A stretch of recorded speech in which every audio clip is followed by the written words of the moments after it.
नेते आहेत कारण त्याच्या घराणीशाही म्हणजे त्याच्या भाऊजी झाला की त्याच्या बहिणीचा नवरा हे होणार ते होणार खासदार आमदार. मित्रांनो मग आपल्या जनसामान्याचे लेकरू कुठेतरी आमदार खासदार व्हायला पाहिजे. ते कोणत्या त्याही समाजाचा असो त्याला आपल्याला काही गरज नाही मित्रांनो. कारण एका तरुणाचा राग इथे व्यक्त करण्यासाठी आलोय. कारण माझ्या गावातील जर तुम्ही बाचोटी नगरी येथे चिंचोली नगरी येथील ते रस्ता बघा. कारण आमच्या इथे पाणी पडल्यानंतर 10 ते 15 दिवस आमच्या इथ्यातील विद्यार्थी शाळा जाऊ शकत नाहीत. का? कारण आमच्या देशाचे भविष्य ते विद्यार्थी निर्माण करतात. मग ते विद्यार्थी शाळेमध्ये जाऊ शकत नाही तर मग आमच्या आमदार खासदारला आमच्या जातीचा असून त्यांना आमदार खासदार करून आम्हाला काही फायदा नाही. मित्रांनो मी आतापर्यंत भाषण केलं नाही पण खरोखरच आता गरज पडली आपल्या सारख्या युवकांना कुठेतरी पुढे यायची आणि लोकांना जनसामान्याच्या लोकांना गरजून सांगायची खरोखरच आपल्या गरज काय पडली. कारण आपल्यासारख्या एखाद्या प्रत्येकाच्या कुटुंबामध्ये जाऊन सांगा मित्रांनो खरोखरच गरज आहे. इथं ओबीसी आणि मराठा बांधवामध्ये भांडण लागून हे असे सत्ताचारी लोक लाभ घेतात. मित्रांनो मी पण एक गरजांचा मराठा आहे.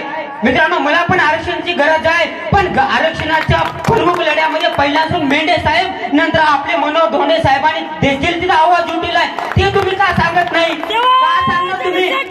तुम्हाला सांगायचं ओबीसी मध्ये मराठ्यांची वाद लावायची आहे.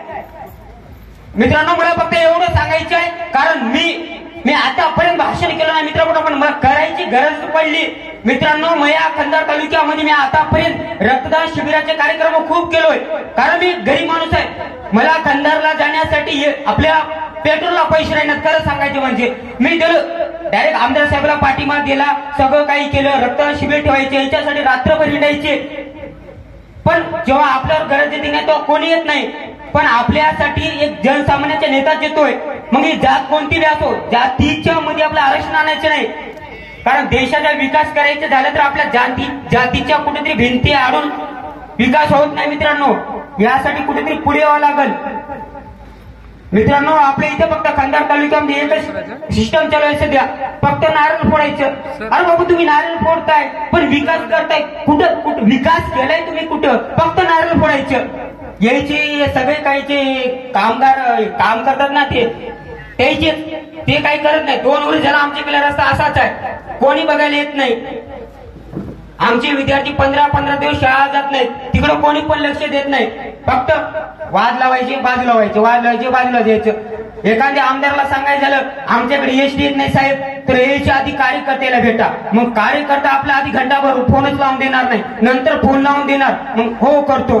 त्याची अशी म्हणजे डेअरिंग अशी आहे ना ते आपल्या जनसामान्याचे ऐकत नाही. यासाठी मी विलास लांबडे देवागुरु फाउंडेशनचा तालुका अध्यक्ष साहेब तुम्हाला सांगतोय बारू मध्ये आपला 4 तारखेला कार्यक्रम आहे ना. 400 ते 500 पोरायच्या ते बी गरजवंत मराठ्यांच्या पोरायच्या पाठिंबा देऊन तुमच्यामध्ये प्रवेश करणार.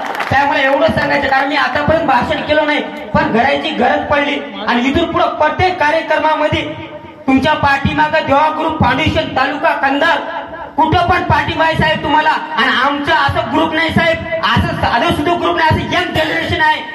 आम्ही कोणाला पण घोडे लावला आधी आम्ही म्हणजे टपुरीपणा केला का केला? कारण कुठेतरी आपल्या नेत्याकडून काम करून घ्यायचं केला टपुरीपणा. अहो तेच टपुरीपणा आपल्या लोकांच्या भलं करण्यासाठी केलं तर आम्हाला काही गरज नाही. आम्ही पण केसा बक्कल झाल्या साहेब. तुमच्यासाठी आमच्यावर किती केस आपण द्या तेव्हा ग्रुप फाउंडेशन तुमच्यासाठी कधी पण उभं आहे कंधारचं. फक्त साहेब एवढं सांगायचंय. जय शिवराय जय बसवांना जय श्रीराम.